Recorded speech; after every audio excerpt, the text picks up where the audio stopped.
দর্শক, USC news online dot com নিয়মিত আয়োজন ইউএসসি নিউজ অনলাইন জার্নাল আপনাদের স্বাগত জানাচ্ছি। আমি শাকর হোসেন সেলিম। আজ ইউএসসি নিউজ অনলাইন জার্নালের 625তম পর্ব।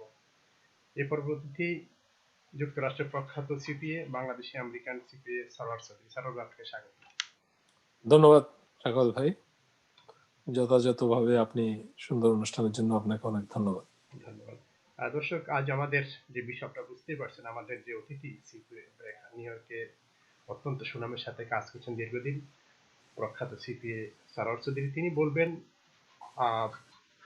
যুক্তরাষ্ট্রের বহুল প্রতীক্ষিত, বহু প্রত্যাশিত যে স্টিমুলাস প্যাকেজটি পাস হয়েছে, যেটি প্রেসিডেন্টের স্বাক্ষর হলেই কার্যকর হয়ে যাবে, এবং সেখানে কি রয়েছে, কখন থেকে কার্যকর হবে, কখন স্টিমুলাস একটি পুরো ডিস্ট্রিবিউশনটা হবে, মানুষের হাতে আসবে, আনএমপ্লয়মেন্টের অবস্থাটাকে বিস্তারিত, এবং এসবি লোন, আরো সবকিছু মিলিয়ে আমরা জানবো। সারোয়ার ভাই, এই বিলটা সম্পর্কে আগে বলেন, তারপরে এটার প্রক্রিয়াটা কিভাবে হবে একটু বিস্তারিত বলবেন প্লিজ।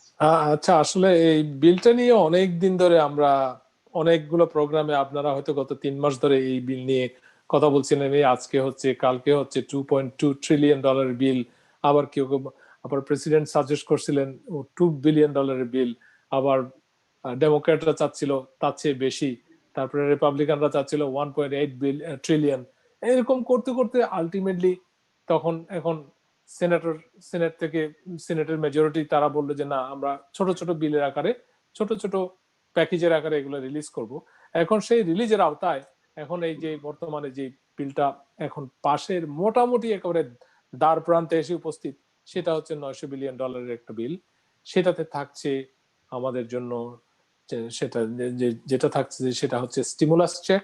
আপনাদের প্রত্যেকটা ফ্যামিলির জন্য স্টিমুলাস চেক থাকছে। যারা প্রাপ্তবয়স্ক তাদের জন্য $600 করে থাকছে, এবং যারা প্রাপ্তবয়স্ক ছেলে মেয়ে আছে তাদের জন্য $600 করে থাকছে।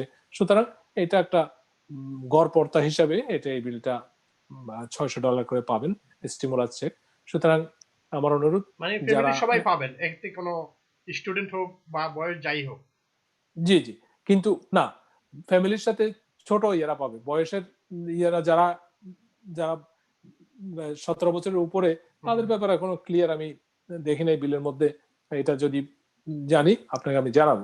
তবে যারা 17 নিচে এবং আগের মতোই, এটা মোটামুটি আগের বিলের মতোই, কিন্তু এটাতে একটু কেটে চেটে ছোট করা হয়েছে।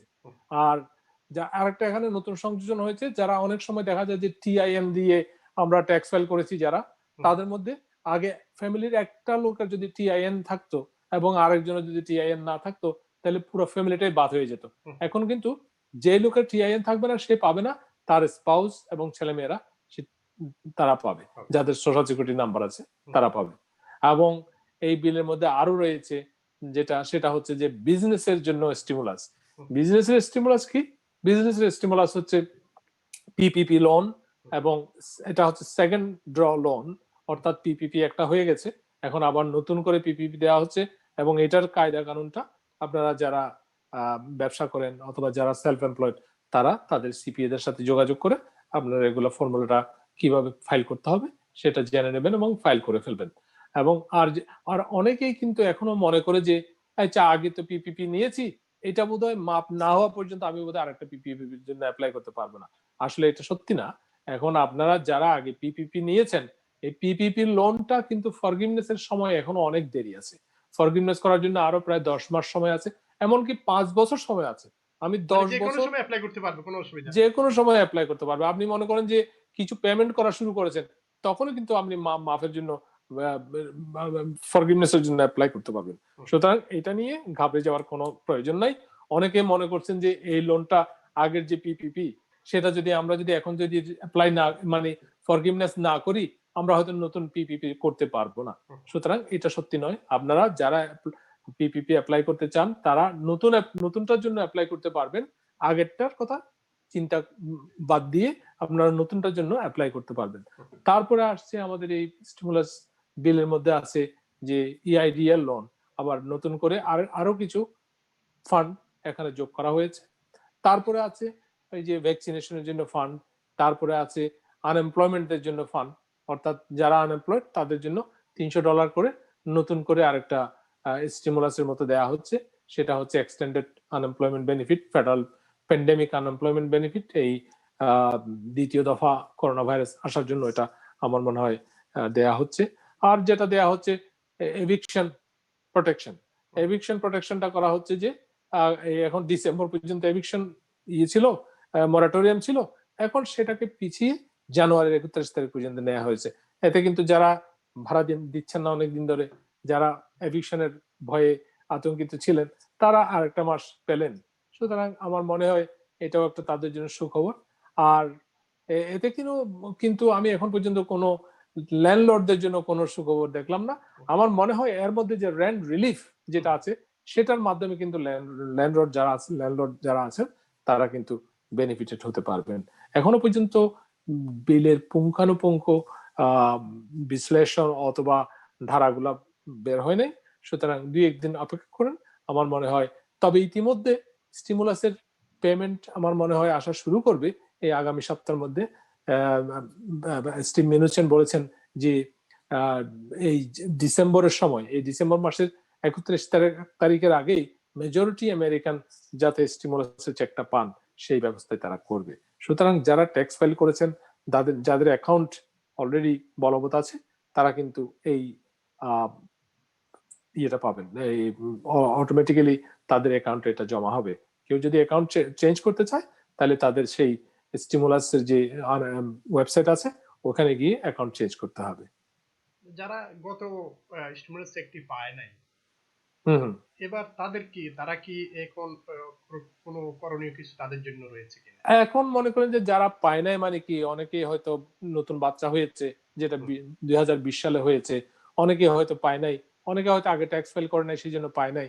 সুতরাং ওই সমস্ত ক্ষেত্রে 2020-এর যে ট্যাক্স ফাইল হবে, কিন্তু আমি তাদেরকে আবার সাবধান করে দিচ্ছি যে তারা যাতে ওই যে নন ফাইলার সেকশনে গিয়ে যাতে ফাইল না করেন। তাদেরকে 2020 সালের যে ট্যাক্স ফাইল হবে ওইটাতে একটা স্টিমুলাস ক্রেডিট থাকবে, পেমেন্ট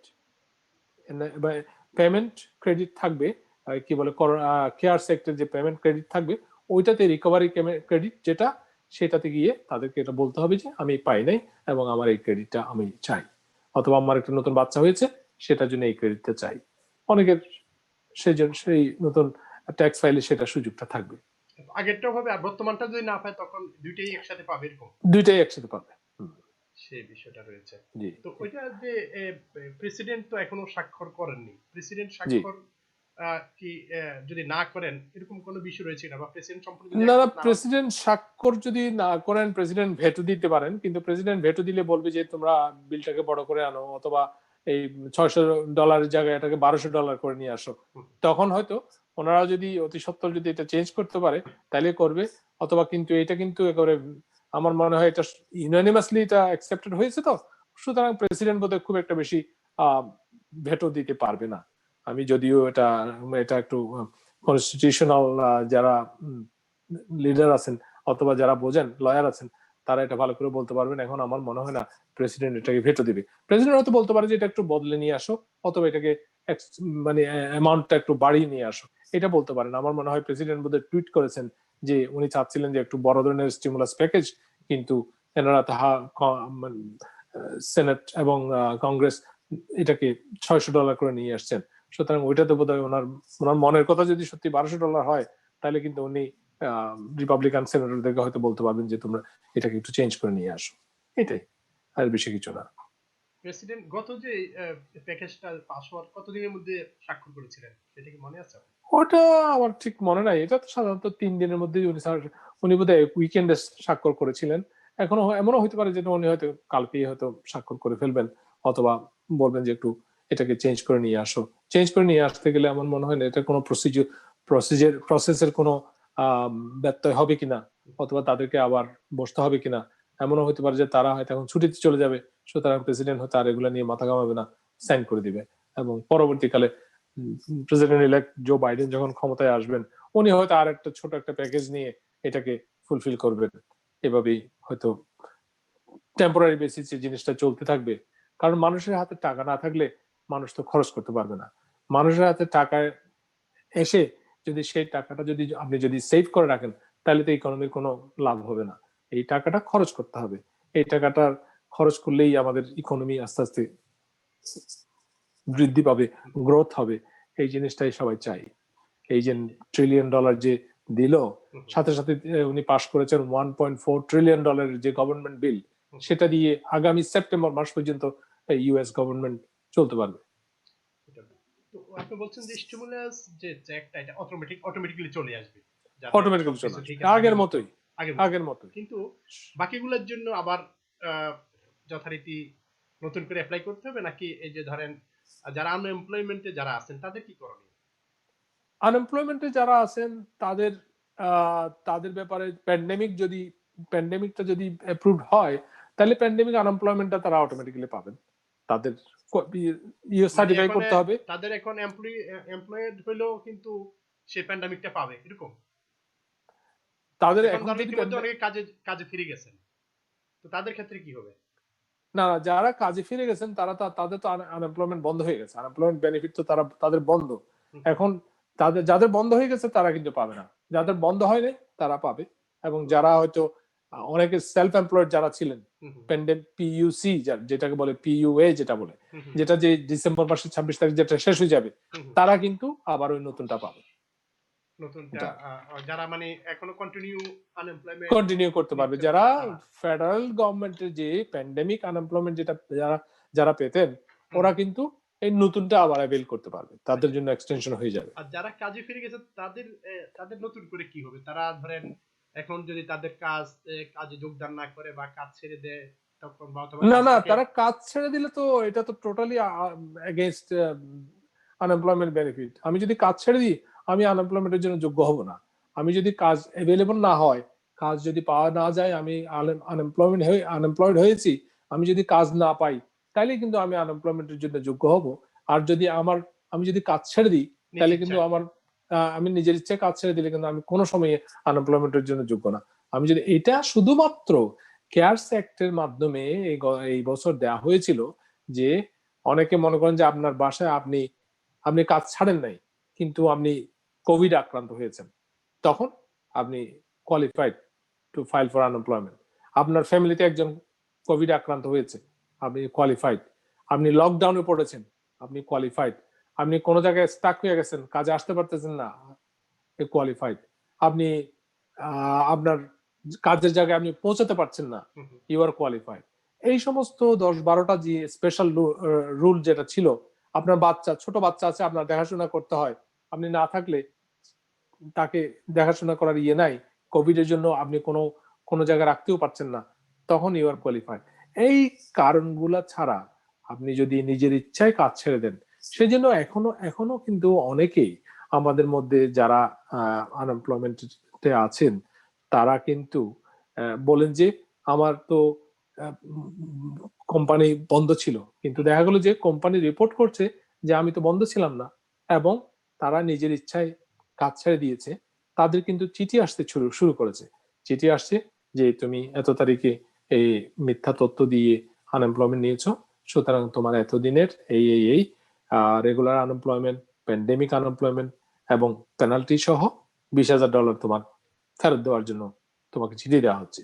এটা যদি না দাও, তাহলে তুমি অ্যাপিল করতে পারো। এই ধরনের চিঠি আসছে। যে চিঠিগুলোর কথা বললেন, জি, মানে কি কারণে চিঠিগুলো আসছে?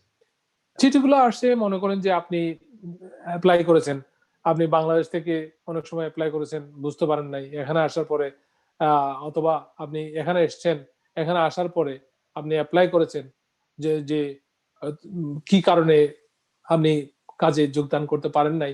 দেখা গেল যে আপনি দেশের বাইরে ছিলেন, তখন এটাকে ওরা প্রথম টাকা দিয়ে দিল, কিন্তু শেষে দেখা গেল যে এটাকে আবার উল্টা ফেরত চাচ্ছে, জেনুইন কারণ ছাড়া। আর যদি মনে করেন যে আপনার কাজের জায়গা খোলা ছিল, তারা মানে এমনও হতে পারে যে হয়তো তারা পার্শিয়ালি খোলা ছিল, আপনার পজিশনটা হয়তো চলে গিয়েছিল, কিন্তু ওরা যখন আপনার আনএমপ্লয়মেন্টের রিপোর্ট তাদের কাছে গেল, ওরা বললো যে ও তো এমনি চলে গেছে। তখন লেবার ডিপার্টমেন্ট আপনাকে চিঠি দেবে যে অমুক তারিখে তুমি মিথ্যা তথ্য দিয়ে আনএমপ্লয়মেন্ট ফাইল করেছো, সুতরাং তোমাকে যে টাকা দেওয়া হয়েছে সেই টাকাগুলো তুমি ফেরত দাও। তারপরে মনে করেন যে আপনি কাজে যান নাই, আপনি বললেন যে আমি অসুস্থ, এখন ওইটার উপর আপনি চললেন, কিছুদিন বাদে দেখা গেল যে আপনি আপনাকে বললো যে তুমি আহ, তোমার কাজ তো ওপেন ছিল, তোমার লয়ার তোমার যে এমপ্লয়ার সে বলছে যে ওরা বন্ধ ছিল না এবং তোমাকে ফায়ার করে নাই, সুতরাং তুমি কেন কাজে আসো নাই। এখন আপনার প্রমাণ করতে হবে যে আপনি সত্যি সত্যি অসুস্থ, মানে কোভিড আক্রান্ত হয়েছিলেন। এখন কোভিড হতে হবে। আমাদের আমাদের কমিউনিটির মধ্যে অনেকে বলে যে আমি হার্ট অ্যাটাকের রোগী, আমি আমার এরকম হয়েছিল, আমি তো অনেকদিন ধরে হার্টের রোগী। এখন সত্যিকার অর্থে আপনার ডাক্তারের কাছে সার্টিফিকেট নিতে হবে যে you R affected by COVID-19। অন্য কিছু দিলে হবে না। অন্য কিছু দিলে হবে না। সেটাই। এই শুনানিটা কারা জাজে করছেন নাকি লেবার ডিপার্টমেন্ট থেকে করা হচ্ছে? এটা লেবার ডিপার্টমেন্ট এটা অবজেকশনটা দিবে। অবজেকশন দেওয়ার পরে আপনি যদি সম্মত না হন, আপনি যদি লেবার ডিপার্টমেন্টকে বলেন যে আচ্ছা ঠিক আছে আমি আপিল টাপিল করবো না, আমি টাকাটা ফেরত দিয়ে দেবো, তোমাদেরকে আমি কিস্তি টাকা ফেরত দিয়ে দেবো, তখন লেবার ডিপার্টমেন্ট বলবে যে আচ্ছা ঠিক আছে তুমি আমাদেরকে 50 কিস্তিতে দিয়ে দাও, 30 কিস্তিতে দিয়ে দাও, 70 কিস্তিতে দিয়ে দাও। এই কিস্তটা তারা নির্ধারণ করবে এবং আপনাকে এগ্রিমেন্ট করবে এবং এটা একটা চিঠি পাঠাবে। আর যদি বলেন যে না আমি আপিল করব, তখন আপনি আপিল করবেন, আপিল ফর্মটা পূরণ করবেন আপনার ইনবক্স থেকে। যখন আপিল ফর্মটা পূরণ করবেন তখন আপনাকে তারা আপনার এই পুরা হিস্ট্রিটা দিবে, কোন দিন কত টাকা দিয়েছে, আপনি কি বলেছেন, তারা কি বলেছে, এই সমস্ত তথ্যগুলা আপনার কাছে পৌঁছাবে। তারপরে আপনি যখন আপিল করবেন, ওই আপিলের ডেট দিয়ে, আপিলের যে হিয়ারিং এর ডেট দিয়ে আপনাকে চিঠি দেওয়া হবে। আপনার যখন চিঠিটা পাবেন তখন সেই চিঠি নিয়ে আপনি ওই হিয়ারিং এর ডেটে আপনি ফোনে থাকবেন, আপনাকে একটা নাম্বারে কল করা হবে। আপনার এখন লেবার ডিপার্টমেন্ট এক লাইনে থাকবে, আপনি এক লাইনে থাকবেন, আর যদি এমপ্লয়ার আপনার যে কাজ, আপনার যে মালিক, ওরা এক পক্ষে থাকবে। এই 3 পক্ষের একটা কনফারেন্স কলের মাধ্যমে আপনার আনএমপ্লয়মেন্টের এই বিষয়টা সুরাহা হবে। যখন আপনি আপনার বক্তব্যটা দিবেন, আপনার এমপ্লয়ার তাদের বক্তব্য দিবে এবং লেবার ডিপার্টমেন্টের যে একজন লয়ার থাকবে সে তাদের বক্তব্যটা দিবে। এবং এটা দেওয়ার পরে এই জাজ যিনি থাকবেন, অ্যাডমিনিস্ট্রেটিভ জাজ, উনি এটা শুনবেন।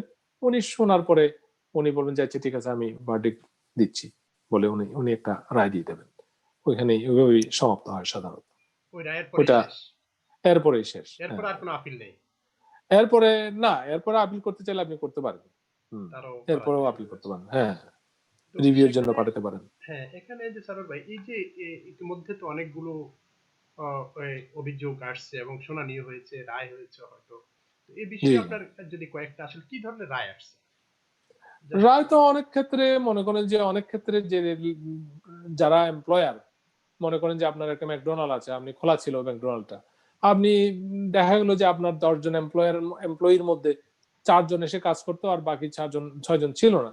তখন আপনি হয়তো জানেন না যে তাদেরকে আপনার দরকার ছিল না, আপনি হয়তো তাদেরকে কলও করেন নাই, সেই জন্য তারা আসে নাই।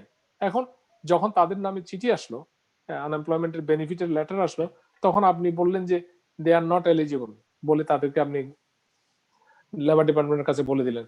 তখন লেবার ডিপার্টমেন্ট তাদেরকে ইনভেস্টিগেট করার পরে দেখলো যে আসলে তারা কাজে যায় নাই। সেই সমস্ত ক্ষেত্রে একটা আপিল হয়। আপিল হলে তখন ওই আপিলে যদি আপনি প্রমাণ করতে পারেন যে আপনি অ্যাভেলেবল ছিলেন, আপনি তাদের সাথে যোগাযোগ করেছেন, তারা আপনাকে ডাকে নাই, সেই সমস্ত ক্ষেত্রে আপনি জয় হওয়ার সম্ভাবনা আছে। আর যদি আপনি ইচ্ছাকৃতভাবে চাকরি ছেড়ে দেন, ওরা আপনাকে 2-1 বার কল করেছে, আপনি যদি বিভিন্ন তাল বাহানায় না যান, তখন কিন্তু খুব সম্ভব আপনার জাজ আপনার পক্ষে মত দিবে না। এরকম যদি দুই একটা বলেন, যারা মানে কারো নাম উল্লেখ না করে, কি ধরনের রায়টা আসছে? না, রায়টা আসছে যে ঠিক আছে তুমি ইউ ক্যান কন্টিনিউ, তুমি আনএমপ্লয়মেন্ট কন্টিনিউ করতে পারো এবং তোমাকে যে টাকা ফেরত দেওয়ার কথা বলা হয়েছে সেটা তোমার দিতে হবে না, এই ধরনের সিম্পল। অন্য রায় কি আসছে? অন্য রায় মনে করেন না, অন্য রায়ের মধ্যে এটাই, ওরা উনি এই যে অ্যাডমিনিস্ট্রেটিভ জাজ, যারা ধরেন কাউকে তো দেওয়া লাগতেছে, না অনেককে সাস্টেইন করেছে, অনেককে বলছে যে লেবার তোমার এমপ্লয়ার যেটা বলছে আমরা সেটাই অ্যাকসেপ্ট করলাম, তুমি এই টাকা ফেরত দিতে হবে, এরকম আছে। কিন্তু যাদেরকে টাকাটা ফেরত দিতে হবে বা এরকম দেওয়া লাগবে, তারা কি ভবিষ্যতে আনএমপ্লয়মেন্ট আর পাবে কিনা, বা নতুন যে প্যাকেজটা আসছে সেখানে তারা কোয়ালিফাই করবে কিনা, পাবে কিনা? কোয়ালিফাই করবে তারা যদি তাদের যে প্যান্ডেমিক যে কোয়ালিফিকেশনটা যেটা আছে, আমাদের আনএমপ্লয়মেন্টের জন্য যে কোয়ালিফিকেশনটা আছে এবং মানে 10 গুণ যে পরিমাণ আনএমপ্লয়মেন্ট বেনিফিট দিয়েছিল, একটা আইন আছে, তার 10 গুণ পরিমাণের যদি কাজ করেন তারপরে তারা আবার আনএমপ্লয়মেন্টের জন্য এলিজিবল হবেন, এই ধরনের একটা আইন আছে। কিন্তু যারা ধরেন এই মাত্র এই জরিমানার সম্মুখীন হলেন জি এই এই এই এই কয়েক মাসের মধ্যে, তো জি, তারা কি আবার যে নতুনটা আসছে সেখানে তারা আনএমপ্লয়মেন্ট সুবিধাটা পাবে কিনা? না না পাবে না। তারা যদি আনএমপ্লয়মেন্ট আইনের, তারা যদি জাজের মাধ্যমে ডিসকোয়ালিফাইড হয়ে যায়, হ্যাঁ, হ্যাঁ, হ্যাঁ। তাহলে কিন্তু তারা আনএমপ্লয়মেন্ট ফাইল করতে পারবে না। তাদের এটা তাদের রেকর্ডে হ্যাঁ, থাকবে। তাদের রেকর্ডে থাকবে, অথবা তাদেরকে বলা হবে, তার মানে এই নয় যে তাদের বিরুদ্ধে কোনো ইমিডিয়েট শাস্তিমূলক ব্যবস্থা গ্রহণ করা হবে। যদি শাস্তিমূলক ব্যবস্থা গ্রহণ করতেই হয়, তখন এটা জাজই বলবে, জাজই বলে দিবে যে তোমাদের এই যে বইতে এটা লেখা আছে, এর জন্য এই পরিমাণ শাস্তি আছে। ওটা সব তো ফর্মুলার মধ্যেই চলবে, এটা তো এটা ওনার শুধু জজের ইচ্ছা মতো। আর্থিক জরিমানা অন্য কিছু? আর্থিক, এই পর্যন্ত আর্থিক জরিমানায় হয়েছে। যদি মেজর ফ্রড হয়, মনে করেন যে আপনি আরেকজনের সোশ্যাল সিকিউরিটি নাম্বার ইউজ করে আপনি আনএমপ্লয়মেন্ট বেনিফিট খাচ্ছেন, ওই ক্ষেত্রে এগুলোকে বলে যে কি বলে ফ্রজুলেন্ট অ্যাক্টিভিটি। এখন এই ধরনের ফ্রজুলেন্ট অ্যাক্টিভিটির জন্য হয়তো দেখা গেল যে এটা একটা গ্যাংকের কাজ, এটা 4-5 জন মিলে করতেছে অথবা একটা গ্রুপ করতেছে, তখন তাদের বিরুদ্ধে এফবিআই এবং অন্যান্য গোয়েন্দা সংস্থা কাজ করবে এবং তাদেরকে জরিমানা হবে। বড় ধরনের তখন মনে করেন যে আপনি সোশ্যাল সিকিউরিটি চুরি, নাম্বার চুরি করলেন, তাদের কারো অ্যাড্রেস, তাদের ভাইটাল ইনফরমেশন চুরি করে যদি কেউ আনএমপ্লয়মেন্ট ফাইল করে, তখন সেই ক্ষেত্রে বড় ধরনের হ্যাঁ, পানিশমেন্টের ব্যবস্থা থাকে। বড় ধরনের পানিশমেন্ট আছে। যে ধরেন যারা এমপ্লয়ি আগে ছিল না অথবা আগে ট্যাক্স ফাইল করেন কিন্তু আনএমপ্লয়মেন্টের সুবিধাটা নিয়েছে বা পেয়েছে, তো তাদের এরকম কোনো বিষয় আপনার কাছে আসছে কিনা? অবশ্যই আসছে, যাদের অনেকে মনে করেন যে প্যান্ডেমিকের সময় যে বড় ট্যাক্স, অনেকে বললেন যে আমি তো কাজ করেছি কিন্তু দেখাই নাই, তা আমি তাদেরকে বলি যে তোমাদের তো যেখান থেকে কাজ করেছো তাদের কাছ থেকে চিঠি নিয়ে আসো, অথবা তাদের কাছে কোনো একটা এভিডেন্স নিয়ে আসো যে তুমি কাজ করেছো। এখন সেই এভিডেন্স দিয়ে তারা যদি তাদের ট্যাক্স রিটার্নটা মডিফাই করে, অথবা তাদের সেই ডকুমেন্টটা, যে পেমেন্ট ডকুমেন্ট অথবা কোনো ধরনের যে ইনকাম করেছে, সেটা যদি ডিপার্টমেন্টে দেখাইতে পারে, তাহলে কিন্তু তাদেরকে অ্যাকসেপ্ট করা হচ্ছে, নাহলে কিন্তু বলবে যে তুমি। সুযোগ নিচ্ছে বা যারা পেয়েছে উইদাউট ট্যাক্স ফাইল, তাদের কাছে চিঠি আসছে, তাদের কাছে চিঠি আসছে, হ্যাঁ, এবং তারা সেটা প্রমাণ করবে আগে কি কাজ তারা করেছিল প্রমাণ এবং করতে যে কি কাজ করবে, ট্যাক্স হ্যাঁ, ফাইলের বা কেন আগের বছর ট্যাক্স ফাইল কেন করে না বা করে মডিফাই করার পরে তখন সেটা যদি যথাযথ প্রমাণ দিতে পারে তাহলে তাদেরকে রেস্টোর করা হচ্ছে, তাদেরকে আবার বলবে যে আচ্ছা ঠিক আছে তুই গো হেড, এটা আর কি। আরেকটা স্যার, আপনি বললেন যে যারা ধরেন ডানকিন অথবা ম্যাকডোনাল্ড এই ধরনের প্রতিষ্ঠানে কাজ করে, আর যারা ধরেন সেলফ এমপ্লয়েড, যারা ধরেন গাড়ি চালায় বা অন্য ফল বিক্রি করে বা ভেন্ডার ইত্যাদি কাজ করে, তো তাদের ক্ষেত্রে এই ইয়েটা কি হবে? তাদের ক্ষেত্রে হচ্ছে তাদের তাদেরকে তো তাদের স্কেজুয়াল সির উপর ভিত্তি করে, তাদের সেলফ এমপ্লয়েড ট্যাক্স রিটার্নের উপর ভিত্তি করে আনএমপ্লয়মেন্ট দেওয়া হয়েছে, এবং তারা যদি আবার ব্যবসা শুরু করে, তাইলে কিন্তু তারা যদি ইনকাম করে, তাহলে তো তারা আপনার আনএমপ্লয়মেন্ট ফাইল করতে পারবে না। আর যদি তারা যদি আনএমপ্লয়মেন্ট পায় এবং তারা যদি সেলফ এমপ্লয়েড, কিন্তু অবভিয়াসলি কেউ যদি আনএমপ্লয়মেন্টও নেয় এবং কাজও করে, এটা তো ফ্রজুলেন্ট, এটা ফ্রড হয়ে যাবে। কিন্তু যারা ধরেন কাজে ফিরে গেছে, এরকম ধরেন যে পেশার কথা বললাম, যারা সেলফ এমপ্লয়েড ক্ষেত্রে, এখন আবার ধরেন এই মধ্যে এই আনএমপ্লয়মেন্টের ইয়েটা প্যাকেজ আসার পরে তারা আবার কি তারা সেই ক্লেম করতে পারবে কিনা? তাদের মনে করেন যে ক্লেম তো যে কেউ করতে পারবে, যে যদি, যেহেতু প্যান্ডেমিক সিচুয়েশন এখন, যদি, আর তাছাড়া এটা হচ্ছে ফেডারেল প্যান্ডেমিক আনএমপ্লয়মেন্ট অ্যাসিস্ট্যান্স, পিইউএ, এখন এটার জন্য রেগুলার এমপ্লয়মেন্ট যারা পাচ্ছে তার বাইরেও যারা সেলফ এমপ্লয়েড কন্ট্রাক্টর, অথবা যাদের W2 নাই, তারাও তো এলিজিবল। সুতরাং এই ক্ষেত্রে আমার মনে হয় যে নতুন প্যান্ডেমিকের আন্ডারে এরাও পড়বে, এরাও প্যান্ডেমিক অ্যাসিস্ট্যান্স তারা অ্যাপ্লাই করতে মানে পারবে, তারা নতুন করে অ্যাপ্লাই করতে পারবে, এতদিন নতুন করে কাজে অ্যাপ্লাই ফিরে করতে গেছে, পারবে। এখন তারা সে অ্যাপ্লাই করার, তাদেরও যদি কাজ চলে যায় বা কাজ না করতে পারে, তাহলে তারা আবার অ্যাপ্লাই পারবে, করতে পারবে। তারা নতুন করে অ্যাপ্লাই করতে পারবে। সেটা। আর এই যে ধরেন আরেকটা বললেন যে পিপিপি যে বিষয়টা বললেন, ও সেটা হ্যাঁ, সেই বিষয়টা এখন আসলে যারা আগে সেই সেটা পেয়েছিল, এখন তারা জি নতুন করে তো অ্যাপ্লাই না করলে অটোমেটিক্যালি পাবে না। এবং অ্যাপ্লাই করার জন্য আগের মতোই সবকিছু ফুলফিল করা লাগবে নাকি কিভাবে?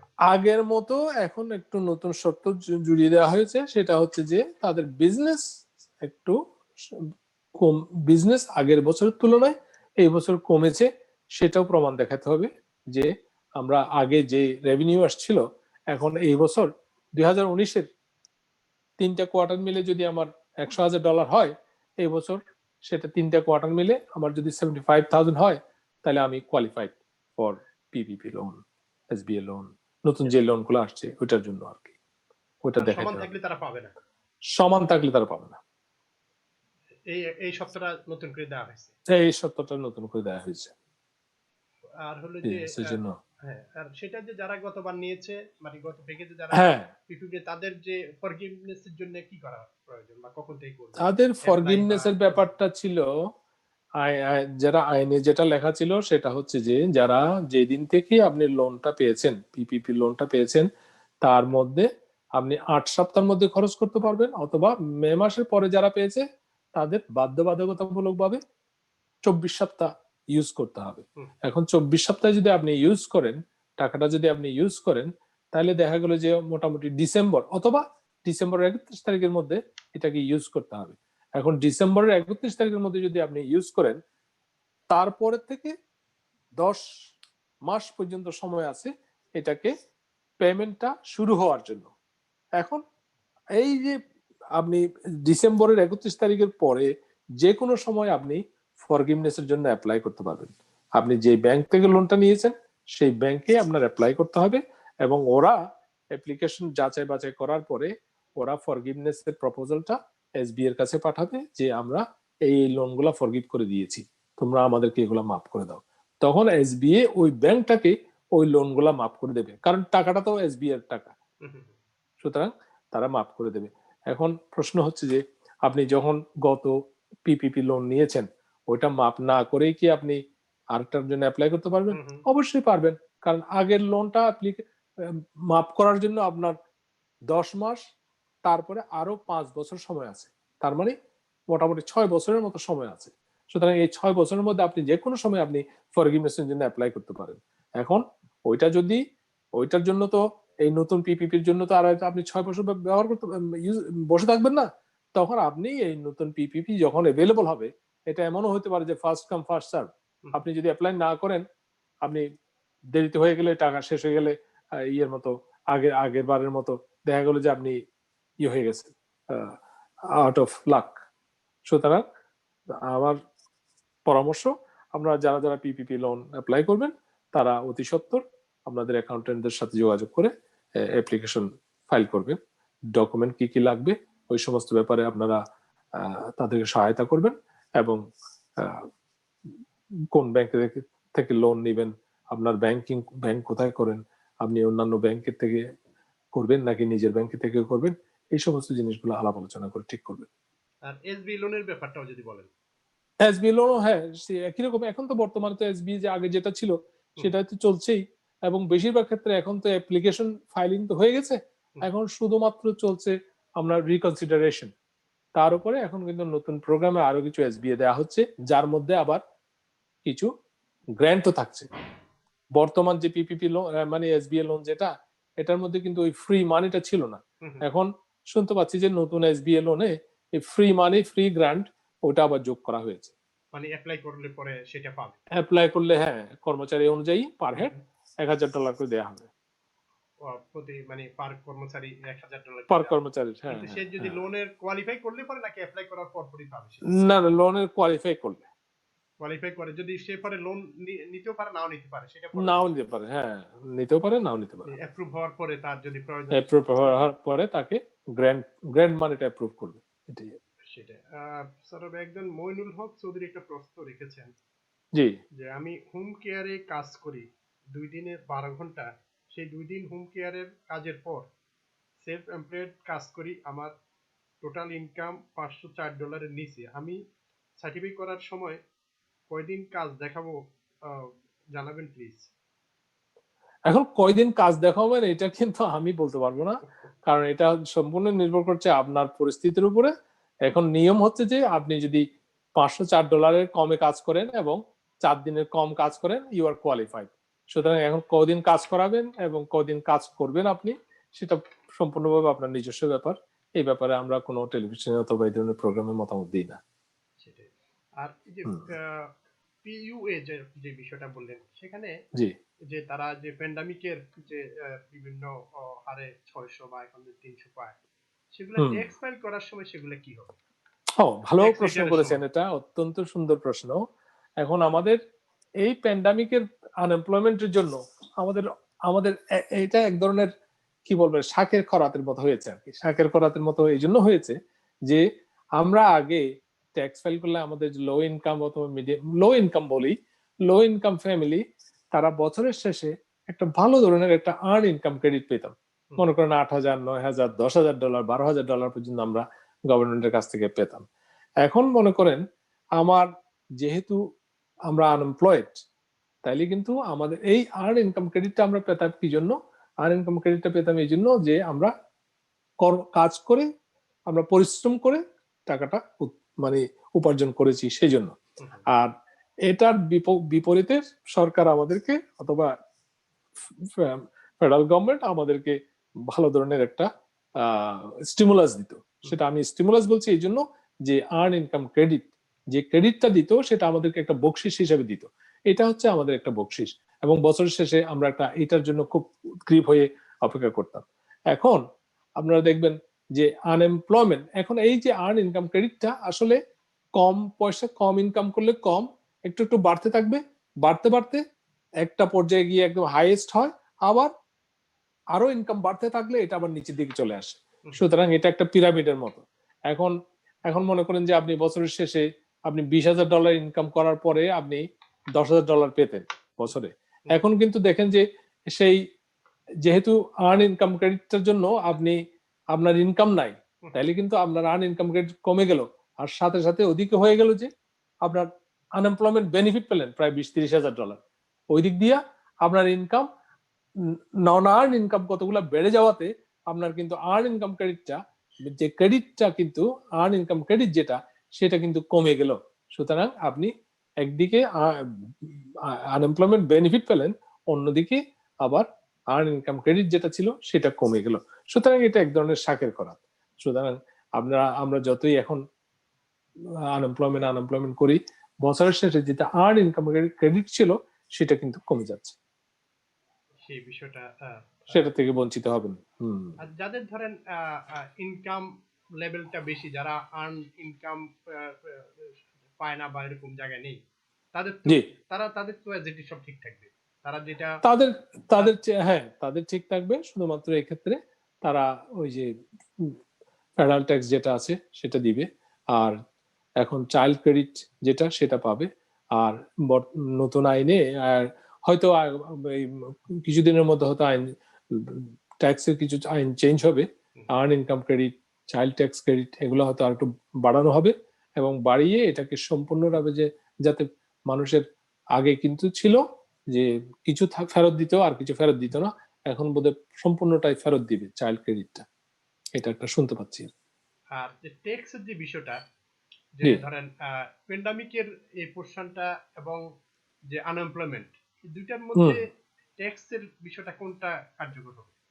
ট্যাক্সের দুইটাই। বিষয়টা শুধুমাত্র এটা ইনকাম হিসেবে গণ্য হবে। এটা দিয়ে আপনার কোনো এটার দ্বারা আপনার ওই আর্ন ইনকাম যেটা আছে, আপনি মানে এটা পরিশ্রম করে যেটা প্যান্ডামিক আর্ন, এবং যেটা ধরেন নরমাল, দুইটা দুইটা একই বিষয়। দুটো একই বিষয়। হুম, মানে এটা শুধুমাত্র এটাতে হবে কি, এটা আপনার একটা, এটা শুধুমাত্র ট্যাক্স, ইনকাম ট্যাক্সের জন্য গণ্য হবে, ওইটা অন্য কোনো কিছুতে গণ্য হবে না। আপনার ইনকাম ট্যাক্স কত আসবে, federal income tax, state income tax, ওইটার জন্য এটা কাউন্ট হবে, এটা অন্য কোনো ক্রেডিটের জন্য কাউন্ট হবে না। সেটাই। আর যারা ধরেন আপনার যে বললেন যাদের বিভিন্ন লেটার আসছে, এখনো জি তাদের এগুলা কোনো ফাইনাল ডিসিশন হয় নাই, এর মধ্যে ডিসিশন না হওয়া পর্যন্ত তারা কি আনএমপ্লয়মেন্টের যে জন্য আবার নতুন করে অ্যাপ্লাই করবে কিনা, এরকম কোনো বিষয় পরামর্শ দিবেন এটা কিনা? যখন আপিল করেন, হুম, হুম। এটা যখন আপিলের ডেট হয়, আপিল করেন, তখন কিন্তু প্রথম দিনে যদি জাজ যদি কোনো সিদ্ধান্ত দিতে না পারেন, অন্তপক্ষে এটা বলেন যে তুমি ইউ ক্যান কন্টিনিউ ও আনএমপ্লয়মেন্ট জাজে সেটা বলে ইয়ে, দিবেন বলে যা দেন। যেটা সেটা বলে দেয়, বলে যে আমি নেক্সট সেশনে হয়তো বলবো, কিন্তু তুমি কন্টিনিউ। এটা একটা ভালো লক্ষণ। এটা যদি বলে যে কন্টিনিউ করো, তার মানে জাজ মোটামুটি বুঝতে পারলেন যে একে হয়তো আনএমপ্লয়মেন্টটা কন্টিনিউ করতে বলা হবে, সেটা। আর এই যে ধরেন বিভিন্ন প্রতিষ্ঠান, যাদের ছোট প্রতিষ্ঠান, তারা আনএমপ্লয়মেন্টে ধরেন একটা প্রতিষ্ঠানের 2 জন মালিক কর্মচারী মিলে তারা 2 জন, এখন হম হম। তারা যে আনএমপ্লয়মেন্টে যায়, এই কোম্পানিটার কি অবস্থা ভবিষ্যতে, কোম্পানিটার রিপুটেশন বা কোম্পানি ভবিষ্যতে সেটার কোনো খবর এটা পেলেন? আসলে তো এই ধরনের আনএমপ্লয়মেন্ট সিচুয়েশনে কিন্তু এটা কিন্তু আনএমপ্লয়মেন্টের আইনে কিন্তু এটা ইয়ে না, এটাকে হালাল বলা যাবে না, যদিও ছিল না, কিন্তু প্যান্ডেমিকের জন্য এটাকে এটাকে ওভাররাইড করা হয়েছিল যে ঠিক আছে, যে কোম্পানির মালিক হইলেও সে আনএমপ্লয়মেন্ট অ্যাপ্লাই করতে পারবে। কিন্তু আগে কিন্তু নর্মাল সিচুয়েশনে যারা কোম্পানির অফিসার তারা কিন্তু আনএমপ্লয়মেন্ট ফাইল করতে পারতো না। এই জন্য যে যারা অফিসার যদি আনএমপ্লয়মেন্ট ফাইল করতে, তাহলে কোম্পানি চলবে কেমন করে, সেটাই ছিল কথা। কিন্তু তবে প্যান্ডেমিকের জন্য সেটাকে অগ্রাহ্য করা হয়েছে, যেহেতু প্যান্ডেমিকের কারণে সব লকডাউন, সব লোকজন বাইরে আসতে পারতেছে না, যে অফিসার সেও আসতে পারতেছে না, সে কেমন করে কাজ করবে, সবকিছু মিলিয়ে ওইটাকে রহিত করা হয়েছিল। মানে কোম্পানির যিনি ওনার তিনিও সেই আনএমপ্লয়মেন্ট পাচ্ছেন। আনএমপ্লয়েড পাচ্ছেন বা যাচ্ছেন। হুম। তো জি। সেক্ষেত্রে যে যে কোম্পানির রিপুটেশন এবং কোম্পানির যে ইন্স্যুরেন্স বা অন্যান্য যে বিষয়গুলো, সেখানে কোন কোন জায়গায় এফেক্ট করে? সেটা কোম্পানির মনে করেন যে রেপুটেশন বলতে তো এখন তো আর বলবে না যে কেউ তো বলবে না যে এই কোম্পানির প্রেসিডেন্ট আনএমপ্লয়েড অথবা বেনিফিট নিচ্ছে। এখন তো সবাই তো বেনিফিট নিচ্ছে, এখন তো আপনি জানেন না কে বেনিফিট নিচ্ছে আর কে বেনিফিট নিচ্ছেন না।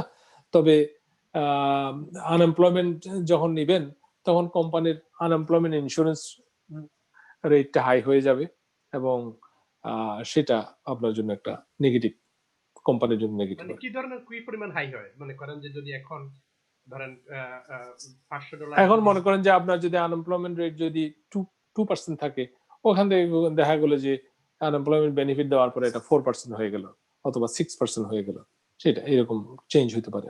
ওটা কি একটা নির্দিষ্ট সময় থাকবে, নাকি এটা অনেক দিনের জন্য না, অনেক দিনের জন্য থাকবে, তারপর আবার ওই আস্তে আস্তে কমতে রেটটা, থাকবে। হ্যাঁ, সেই একটা ওই বিষয় রেটটা, থাকবে? হ্যাঁ, এটা বছর 3 বছর থাকবে, তারপর আস্তে আস্তে কমতে থাকবে আর কি। যদি আবার যদি র্যান্ডমলি আপনি যদি র্যাম্পেন্টলি যদি ইয়ে করেন, যে মানুষ যদি হায়ার ফায়ার করেন, তাহলে কিন্তু অনেক সময় রেটটা হাই হয়ে যায়। এখন যে আনএমপ্লয়মেন্টের সুবিধাটা ধরেন যারা নেয়, ওদের এইভাবে ধরেন কন্টিনিউ নিতে থাকে, ওদের ভবিষ্যতে তাদের আসলে কি ধরনের অসুবিধা হতে পারে, এরকম কোনো বিষয় আছে কিনা? এখন আনএমপ্লয়মেন্টটা তো মনে করেন যে এটা তো একটা ইন্স্যুরেন্স। এখন যে কোনো ইন্স্যুরেন্সের মতো এটাও আপনার কর্মহীনতার ইন্স্যুরেন্স। আপনি কাজে ছিলেন, কাজে যখন ছিলেন তখন আপনি ইন্স্যুরেন্স প্রিমিয়াম দিয়েছেন, এখন বাই ল আপনাকে তো ইন্স্যুরেন্স প্রিমিয়ামের ফলটা দিতে হবে। সুতরাং এটা আপনি তার সারা জীবন ভর তো আর এটা চলতে থাকে না। সাধারণত ইন্স্যুরেন্স হচ্ছে 6 মাসের জন্য।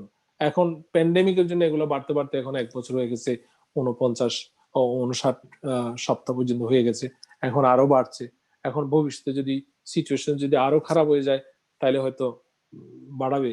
আর যদি সিচুয়েশন, যেহেতু এখন টিকা চলে আসছে, ভ্যাকসিনেশন চলছে, এখন যদি পরিস্থিতি আস্তে আস্তে নর্মাল হয়ে যায়, তখন হয়তো আগামী সামারের দিকে হয়তো আলটিমেটলি আনএমপ্লয়মেন্টের যে প্যান্ডামিকের যে ইয়ে ছিল, সেটা হয়তো বন্ধ হয়ে যাবে। আর রেগুলার আনএমপ্লয়মেন্ট তো থাকেই, এটা তো সবসময় আমেরিকাতে মোটামুটি 4% 5% আনএমপ্লয়েড থাকে। আর আগামী জানুয়ারিতে হয়তো আবার নতুন বছরের এই বছরের রিটার্ন শুরু হতে পারে। এখন তো জি, ডেট এখনো ঠিক হয়নি। এখনো ঠিক হয় নাই, তবে মোটামুটি 17 থেকে 27 তারিখের মধ্যে যে কোনো দিন জানুয়ারি, শুরু হতে পারে। হ্যাঁ, জানুয়ারির। তো সেক্ষেত্রে যাদের ধরেন যাদের স্টক থাকে, স্টক মার্কেটে যাদের ইনভেস্ট আছে, অথবা এখানে ওই যে এখন কয়েন বেস অথবা এই ধরনের কি নতুন যে কারেন্সি গুলোতে যারা ইনভেস্টমেন্ট করে, হুম। তো তাদের জি। ক্ষেত্রে এগুলো ও কিভাবে ট্যাক্স ফাইলে বিষয়গুলো ট্যাক্স আসবে? ফাইলে এখন মনে করেন যে আপনি একটা স্টক কিনেছেন $100 দিয়ে, সেই স্টকটা যদি আপনি $300 বিক্রি করেন, তাহলে আপনার $200 লাভ। হুম, এখন এই $200 $200 হোক আর $2,000 হোক আর $2 মিলিয়ন হোক, সেটার উপর নির্ভর করবে আপনি কতটুকু ট্যাক্স দিবেন। এখন যদি কম হয়, লং টার্ম গেইন হয় অথবা শর্ট টার্ম গেইন হয়, এটা নির্দিষ্ট আকারে আপনার ইনকামের উপর ভিত্তি করে আপনার 0 থেকে 20% পর্যন্ত আপনার ট্যাক্স আসবে। ওইটা কি আলাদা অন্যান্য ইনকামের মতো এরকমই নাকি এখানে ক্যাপিটাল গেইনস ট্যাক্স, সেটা এটাকে মানে অন্যান্য ইনকামের আপনার ইনকাম কত তার উপর ভিত্তি করে আপনার ওই ক্যাপিটাল গেইনের ট্যাক্সটা নির্ধারিত হবে। এটা কি তার পুরো 10% হতে বছরের পারে। হিসাব অনুযায়ী? পুরো জি জি, বছরে সারা বছরে আপনি বেচা কিনা যা করলেন তাতে আপনার যা লাভ হলো, লাভের উপর আপনি ট্যাক্সটা দিবেন। সেটাই। তো আর এই নতুন ট্যাক্স ইয়ার শুরু হওয়ার আগে এর মধ্যে আপনাদের কোনো বিষয় আসছে কিনা যে কি ধরনের হইতে পারে আগামী বছরের ট্যাক্স? আগামী বছরের ট্যাক্স রিটার্নে যেটা বললাম যে ক্রেডিট চেঞ্জ হতে পারে, তারপরে আপনার নতুন ওই যে কি বলে সোলার এনার্জির জন্য ক্রেডিট থাকতে পারে, ইভি ইলেকট্রিক ভেহিকেলের জন্য ক্রেডিট থাকতে পারে। এই সমস্ত জিনিসগুলো যাদের ইনকাম হাই, যাদের ট্যাক্স অনেক চলে আসছে, তাদের জন্য কিছু কিছু ক্ষেত্রে এগুলা উপকার দিবে। মনে করুন যে আপনি একটা ইলেকট্রিক ভেহিকেল কিনলেন, এটার জন্য কি হয়তো থাকলো, আপনি সোলার লাগালেন বাসায়, ওটার জন্য একটা ক্রেডিট থাকছে, এবং আপনি যদি এই ক্রেডিট গুলাকে আপনি ব্যবহার করতে পারেন তাহলে আপনার ট্যাক্স পেমেন্টটা অনেক কমে যাবে। সুতরাং কিছু কিছু ক্ষেত্রে প্ল্যানিং এর জন্য এগুলা আপনার দেখতে হবে কোন কোন ক্রেডিট নিলে আপনার সুবিধা হবে, আপনার ইনকাম কত। অনেক সময় ক্রেডিট সব ইনকামের ক্ষেত্রে নেওয়া যায় না। অনেক সময় ইনকাম বেড়ে গেলে আপনার ক্রেডিট গুলাকে আপনার ফোরগো করতে হয়, অথবা ক্রেডিট গুলো আপনি নিতে পারবেন না, এরকম আর কি। অনেক ধন্যবাদ সারোয়ার ভাই, অনেক ধন্যবাদ। অনেক কিছু বলেছেন। আর আর কোনো কিছু এরকম, আপনি তো এখনো এইগুলা নিয়ে তো রাত দিন কাজ করেন, তো এর মধ্যে কি কি প্রশ্ন আসছে, যদি এরকম কিছু জটিল প্রশ্ন আমাদের দর্শকদের জানান, যেগুলা দর্শকরা জানলে তাদের ভালো হবে ভবিষ্যতে বিভিন্ন উপকার। হ্যাঁ, এখন জিনিসটা হচ্ছে যে আমরা অনেকে আমাদের কমিউনিটির জন্য যেটা আমি বলতে চাই সেটা হচ্ছে যে আমরা অনেক সময় হয়তো সময়ের অভাবে অথবা আমরা নিজেরা মনে করি যেটা ইম্পর্টেন্ট না, আমরা বুকস এন্ড রেকর্ডস মেনটেন করি না। এই যেমন ধরেন এখন যখন এই যে পিপিপি লোন এবং নতুন করে যে লোনের যে সার্কুলার এসছে, এতে কিন্তু আপনার দেখাতে হচ্ছে যে আপনার গত বছরের তুলনায় আপনার রেভিনিউ অনেক কম হয়েছে। এখন এই হিসাবগুলা যদি আপনারা ঠিক মতো রাখেন, এই হিসাবগুলা যদি আপনারা মানে ইয়ে করেন যে আপনাদের অ্যাকাউন্টেন্টের কাছে যদি ডিসক্লোজ করেন, তাহলে কিন্তু অনেক ক্ষেত্রে কাজগুলা করতে সুবিধা হয়। আপনারা হঠাৎ করে অনেক সময় দেখা যায় যে কোন কোন ক্ষেত্রে আমরা ইনকামটাকে আমরা অনেক সময় একটু হাইড করতে চাই, অথবা আমরা যে এমপ্লয়ি আছে তাদেরকে হাইড করি। এই সমস্ত ক্ষেত্রে দেখা যায় যে আপনি যে বেনিফিট গুলো এখন পিপিপি লোনের ক্ষেত্রে অনেক অনেক কোম্পানি আমি জানি যে তারা পিপিপি লোনের বেনিফিটটা নিতে পারছে না, যেহেতু তারা ক্যাশে সবগুলাকে হায়ার করেছে, ক্যাশে মানুষদেরকে পে করেছে। সুতরাং এই ক্যাশে মানুষদেরকে পে করাতে অসুবিধাটা হয় যে যারা এমপ্লয়ি তাদেরও খুব একটা লাভ হয় না, কারণ তাদের সোশ্যাল সিকিউরিটি বেনিফিট জমা হয় না, আর আপনাদেরও কোনো সুবিধা মতো ডিডাকশন নিতে পারেন না। সেই ক্ষেত্রে তারা যদি এই সমস্ত জিনিসগুলা খেয়াল করে, বুকস এন্ড রেকর্ডস যদি ঠিক মতো রাখার চেষ্টা করে, তাহলে কিন্তু অনেক বেনিফিট, এই যে গভর্নমেন্ট প্রণোদনা, স্টিমুলাস বলেন আর প্রণোদনা বলেন, যাই বলেন, লোন বলেন, এগুলা কিন্তু পেতে সুবিধা হয়। এবং এগুলোর সাপোর্টিং ডকুমেন্ট আমরা দেখেছি এই যে এসবিএ লোনের ক্ষেত্রে দেখা যায় যে অনেকে প্রথম প্রথম অনেকে কিন্তু জাস্ট অ্যাপ্লাই করার পরে লোনটা পেয়ে গেছে, কিন্তু এখন আর ওগুলো অনেক কঠিন হয়ে গেছে। এখন প্রত্যেকটা জিনিস প্রমাণ করতে হচ্ছে যে আমাদের অ্যাপ্লিকেশনটা জেনুইন। এই যে ট্যাক্স রিটার্নের ট্রান্সক্রিপ্ট, তাদের ব্যাংক অ্যাকাউন্ট, তাদের কর্পোরেশন ডকুমেন্টস সবকিছু দিতে হচ্ছে এখন একটা লোন প্রসেস করতে গিয়ে। সুতরাং আমার মনে হয় বুকস এন্ড রেকর্ডস ঠিক রাখা এবং সত্যিকার অর্থে যে জেনুইন এমপ্লয়মেন্ট রেকর্ডস গুলো ঠিক রাখা, তাদেরকে ঠিক মতো প্যারোল ট্যাক্স ফাইল করা, এগুলো কিন্তু মনোযোগ দিয়ে করা দরকার। যারা বয়স্ক যারা আছেন, যারা বিভিন্ন পেনশন ভোগী বা যারা ধরেন এখন কাজ নেই, তাদের জন্য কোনো কিছু আছে কিনা? তারা প্রণোদনাটা পাবেন, এই যে স্টিমুলাসের চেক যেটা, সেটা তাদের জন্য আছে, এবং তাদের জন্য অন্যান্য বেনিফিট যেগুলা যারা সোশ্যাল সিকিউরিটি বেনিফিট পাচ্ছেন সেটা পেতে পারেন। কিন্তু তারা যদি তাদের ট্যাক্স জন্য ফাইল না করে থাকে তাদের কি পাওয়ার কোনো সুযোগ আছে কিনা? যদি ওনারা পান, ওই যে সোশ্যাল সিকিউরিটি বেনিফিটের আন্ডারে যদি তাদের নাম থাকে আইআরএস এর কাছে, তাহলে তারা পাবেন। হ্যাঁ, তারাও স্টিমুলাস চেকটা এসএসএ, পাবে। জি স্টিমুলাস চেক পাবেন এসএসএ। আর যাদের কোনো ট্যাক্স রেকর্ডই নাই, হ্যাঁ। গতবারে তো অনেকেই প্রণোদনার জন্য অনেকেই নন ফাইলার হিসেবে সাবমিট করেছে, তারা এবারও কিন্তু তারা পাবেন, যেহেতু তাদের নামটা অলরেডি আইআরএস এর কাছে উঠে গেছে। আর যাদের ব্যাংক অ্যাকাউন্ট যোগ করা ছিল না তারা কি এখন যোগ করার সুযোগ আছে কিনা? আমার মনে হয় এখনো আছে। সেটা তারা করে নিতে পারে, আপডেট করতে পারবে অনলাইনে। অনেক ধন্যবাদ সারোয়ার ভাই, অনেক সুন্দর বিষয় সুন্দরভাবে বোঝানোর জন্য আমাদের যারা বিশেষ করে যুক্তরাষ্ট্রে যারা বসবাসরত বাংলাদেশ আমেরিকান কমিটি তারা অবশ্যই উপকৃত হবে, এবং সারা বিশ্বের মানুষ দেখেছেন সেসব দেশে এ ধরনের বিষয় আছে কিনা আমার জানা নেই। আমরা আমাদের সবাইকে, অনেক দর্শক সবাইকে ধন্যবাদ জানাবো, এবং যারা আমাদের এই অনুষ্ঠান সরাসরি দেখেছেন তাদেরকেও ধন্যবাদ, এবং যারা বিভিন্ন মন্তব্য করেছেন প্রশ্ন করেছেন তাদেরকেও ধন্যবাদ, এবং সারোয়ার ভাইকে অনেক ধন্যবাদ আমাদের সময় দেওয়ার জন্য। ধন্যবাদ স্বাগত ভাই, আপনি জনসেবামূলক কাজ করছেন, অনেককে অনেক কিছু জানাচ্ছেন। আমি আপনার ভিডিওগুলো দেখি, ভালো লাগে। অনেক ক্ষেত্রে আপনি স্বাস্থ্য খাতে এবং সামাজিক অন্যান্য বিষয় নিয়ে অনেক সময় সুন্দর আলোচনা করেন। আমি আপনার শুভকামনা করছি, এবং আমি দর্শকদের এবং শ্রোতা